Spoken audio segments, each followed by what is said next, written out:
અરવલ્લી જિલ્લાના મોડાસા તાલુકામાં આવેલ પીપલ્સ સહકારી મંડળીમાં ₹12 કરોડ ઉપરાંતની રકમનું ઉઠમણું કરવાના પ્રકરણનો ચુકાદો આવ્યો છે, જેમાં ડિસ્ટ્રિક્ટ કોર્ટે 28 આરોપીઓ પૈકી 24 આરોપીઓને 5 વર્ષની સજા ફટકારી છે। ત્યારે આ કેસના અન્ય 4 આરોપીઓ કેસ કાર્યવાહી દરમિયાન અવસાન પામ્યા હતા। માહિતી અનુસાર 12 વર્ષ પહેલા પીપલ્સ બેંકના વહીવટદારો અને કર્મીઓ સહિત કુલ 28 વ્યક્તિઓ સામે ફરિયાદ નોંધાઈ હતી। ગરીબો, વિધવાઓ, ટ્રક ડ્રાઈવરો તેમજ અન્ય શ્રમજીવીઓની પરસેવાની કમાણી ડૂબાડી દેવા મામલે મોડાસા ટાઉન પોલીસ સ્ટેશન ખાતે ફરિયાદ નોંધાઈ હતી। ત્યારે હવે 12 વર્ષ બાદ ડિસ્ટ્રિક્ટ કોર્ટે 28 આરોપીઓ પૈકી 24 આરોપીઓને 5 વર્ષની સજા ફટકારી છે અને તમામ આરોપીઓને દંડ પણ ફટકાર્યો છે।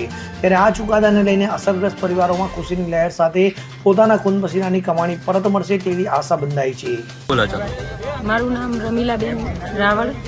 આજથી લગભગ 11 વર્ષ પહેલા જે પીપલ્સ સરાફી મંડળીમાં જે કૌભાંડ થયું તેમાં અમે મહિલા સંગઠન તરીકે રેલીઓ કરી એના આવેદનપત્રો આપ્યા અને તેમાં પણ લગભગ 3000 મહિલાઓએ અમારી સાથે રેલી કરી હતી અને આજે એમને જે સફળતા મળી છે, જે આજે આરોપીઓ જે જેલમાં ગયા છે, એટલે આજનો ખુશીનો દિવસ છે અને મહિલાઓએ ખૂબ જ સંઘર્ષ કર્યો છે। શું નિર્ણય આવ્યો છે, શું ચુકાદો આવ્યો? એમાં જે ચુકાદો આવ્યો એમને 5 વર્ષની સજા થઈ છે અને દરેકના ભાગે પૈસા પણ ભરવાના આવ્યા છે। રોલિંગ। હું ડીઆર જાદવ, CPIM અરવલ્લી જિલ્લા મંત્રી।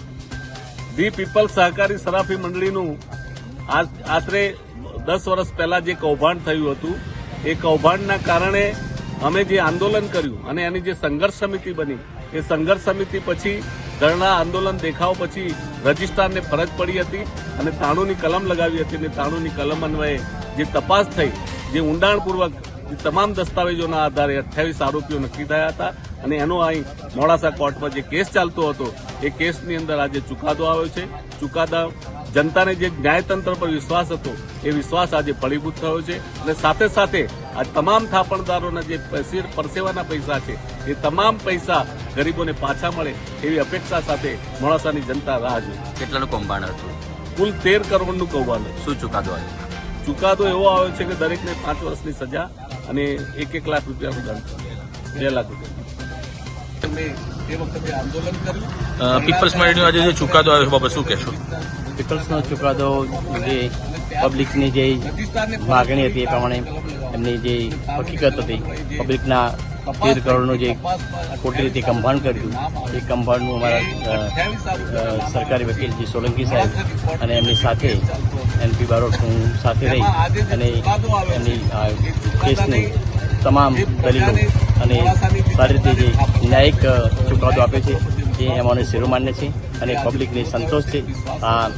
આ ચુકાદાથી સમગ્ર મોડાસાની પબ્લિક અને સમાજમાં અને એ સમાજમાં એક દાખલો બેસે કે આવું ખોટું કૌભાંડ, આવા પબ્લિકના પૈસા, જે પરસેવાના પૈસા, શાકભાજીવાળા, માજીઓ, વિધવાઓ, લારીવાળાઓ એવાના પૈસા ગયા છે, એ પૈસાનું એમનું વળતર મળે એ માટે ચુકાદો આપેલ છે। ન્યાયિક ચુકાદો અમારા ન્યાયાધીશ સાહેબ આપેલ છે, એ અમારા શિરોમાન્ય છે।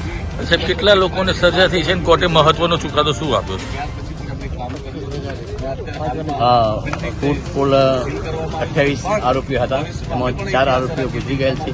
એમાં તમામે તમામ 25 આરોપીઓને 5 વર્ષની સજા થઈ છે અને એમને 2 લાખનો વળતરનો હુકમ કરેલ છે અને એ ન્યાયિક છે અને અમારા શિરોમાન્ય છે। ચાલો, આજ રોજ આવી ચુકાદા પર અમારા સમાજમાં ખુશીની લહેર દોડી રહી છે અને ભવિષ્યમાં પબ્લિકના પૈસા મળે એ માટે અમે સરકારને વિનંતી કરીએ છીએ હજુ આકરા પગલાં લેવામાં આવે અને પબ્લિકના પૈસા મળી જાય તો ગરીબો, વિધવાઓ અને ન્યાય મળે ગણાય। શું ચુકાદો આપ્યો કોર્ટે? કોર્ટે તમામને 5 વર્ષની સજા આપેલ છે અને 2 લાખનો દંડ કરેલ છે। કુલ કેટલા આરોપીઓ હતા?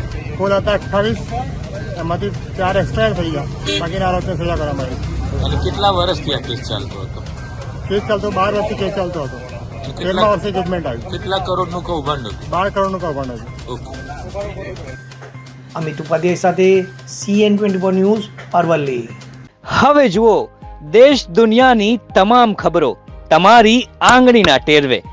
ઉઠાવો મોબાઈલ અને Google Play Store પરથી ડાઉનલોડ કરો અમારી CN24 ન્યૂઝ મોબાઈલ એપ।